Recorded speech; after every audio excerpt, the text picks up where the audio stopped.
In many countries, the government helps to care for people. Governments give money to workers like doctors and nurses. Sometimes, when there isn't enough money, more help is needed. More help is needed after an emergency, too. Volunteers give this help. Anyone can do voluntary work. Volunteers can be young or old.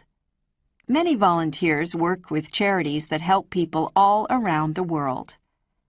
Some doctors and nurses fly thousands of kilometers to do voluntary work in another country. They work in hospitals or clinics for many weeks or months. They sometimes give vaccinations so that people do not get serious diseases. Every year in the USA, about 62 million people do voluntary work. About 8 million volunteers are 16 to 24 years old. All around the world, there are volunteer teachers. Doing voluntary work is a wonderful way to see new places and meet new people. Volunteers also help many children and adults to learn information that can help them through their life. Volunteer teachers work in different ways. Some volunteers move to another country to teach there for a few months or years. Others stay in their own country. Maybe they go to a school for just 1 or 2 hours a week to help young children with subjects like reading and mathematics. Maybe they teach their country's language, for example, French, Spanish, or English, to people who move there from another country. Education doesn't stop after college or university. Trainers teach workers new information, for example, information technology or a new language, to help them to do their job better. Education really is for life. Governments, charities, and individuals are working to find ways to protect the environment. Environmental campaigners teach people about problems like pollution. They talk to governments and news reporters. They tell people about ways to stop pollution. Many volunteers help to protect the environment after a disaster. For example, they clean beaches after an oil spill, or they plant new trees after a fire. Some people are lucky because they have many different types of food to eat. In other places, people can't always grow or buy all the food that they need. Many people work to try to provide food for everyone.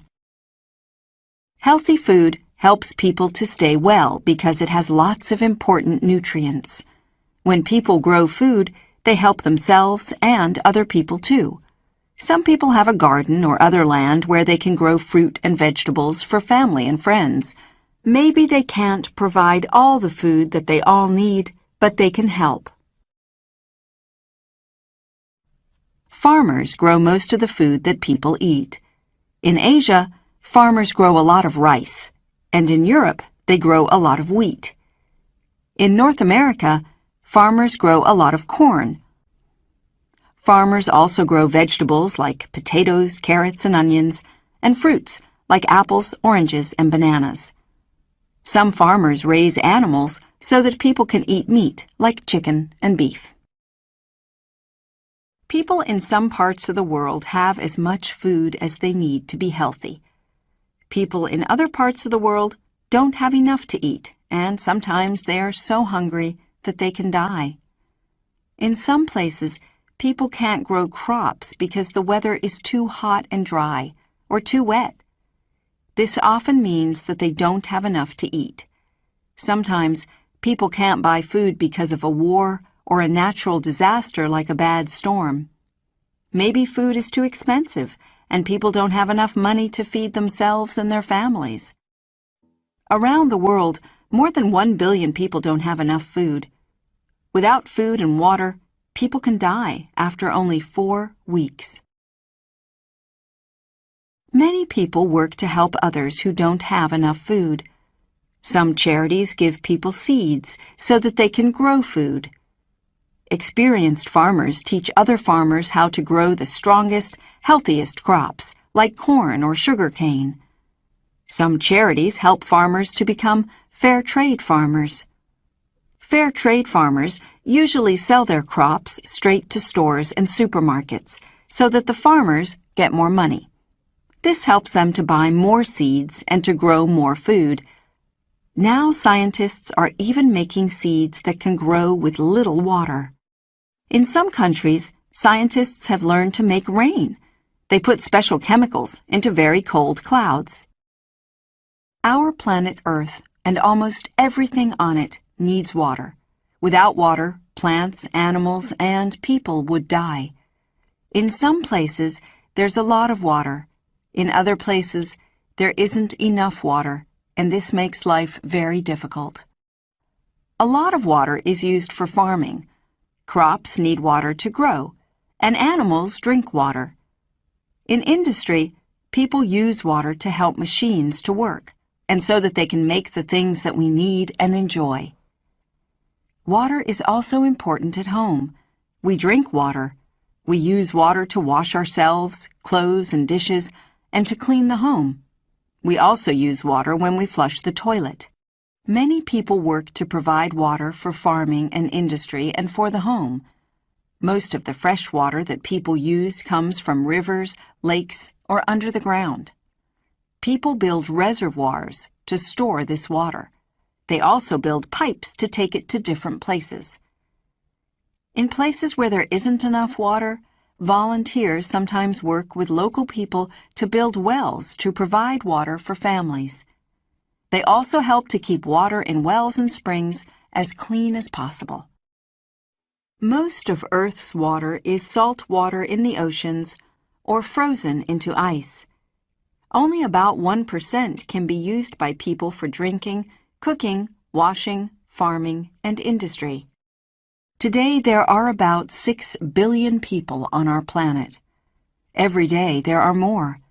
Many people don't have enough water, or they have to travel a long way to collect water. We need to do things now to make sure that people in the future will have enough water.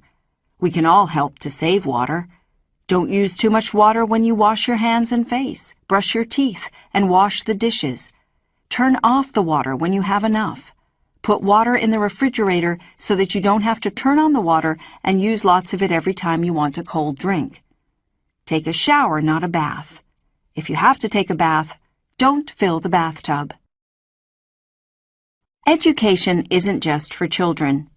After school, many young people go to college or university. Some people go to college or university when they are older adults. Others study different subjects at home after work. Professors teach college and university students many different subjects, from architecture to zoology. One of the most popular university subjects is law. Professors need to know a lot about their subject so that they can help students to do well and get better jobs through life. One of the biggest universities is Indira Gandhi National Open University in India. It has about 2 million students. School teachers have a very special, important job. They get children ready for adult life. School teachers help very young children to read and write and to do art and simple mathematics. They also teach older children subjects like geography, history, science, and languages. Many other people help in schools. Classroom assistants give more help to children who need it, for example, children who are disabled. In some schools, cooks make snacks and lunch for children and their teachers. Playground assistants help children to stay safe when they are in the playground. Sadly, many people in the world can't have a good education. Today, only about 82% of people who are more than 15 years old can read and write. People who teach others do one of the most important jobs. Education helps people to get a better job and to have a better life. Education is important for everyone. When we are very young, we don't know much about anything. Our parents and other people in our family teach us many things at home. Before we go to school, they help us to eat, walk, talk, and play. They help us as much as possible at the start of our life.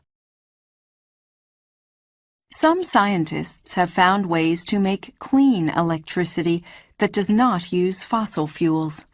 Instead, They use energy from the sun, wind, or water. This is important because we all need electricity, but there won't be fossil fuels forever. Today, most cars, buses, and trucks use gasoline that's made from oil. Some engineers have designed cars and buses that use biogas instead. Biogas can be made from waste or from plants. The airport is far away from the city, and it's a pretty horrible place. It's very crowded, and there aren't many facilities there, like stores or restaurants. Anyway, my flight was okay. It was a bit bumpy. The food was awful, though. It was dry and tasteless. The service was fantastic. The flight attendants did their best to make everyone feel comfortable. The worst problem was the other passengers. The plane was full of loud college students on their way to spring break in Florida. Next time, I won't travel during spring break. I had the worst thing happen to me this morning. I was running to catch the bus and I was talking on my cell phone at the same time. Anyway, it was raining hard, and just as I got to the bus stop, I dropped my phone in a gigantic puddle. Some nice man helped me find it. It was completely soaked. The man told me to take the battery out and let all the parts dry out during the day. It sounded like a good idea, so I tried it.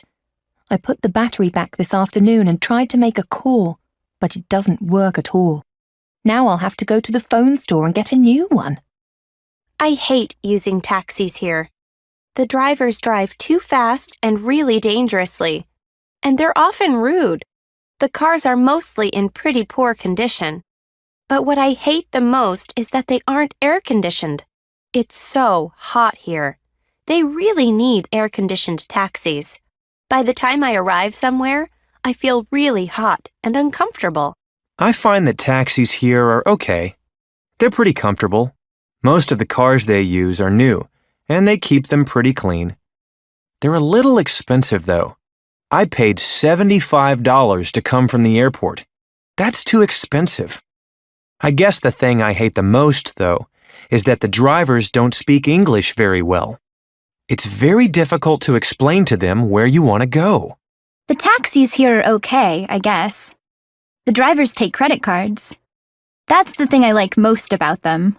It's really convenient. But the taxis are pretty old, so they're not very comfortable. Half of them don't have seat belts or air conditioning. This campus is really beautiful. It's like a park.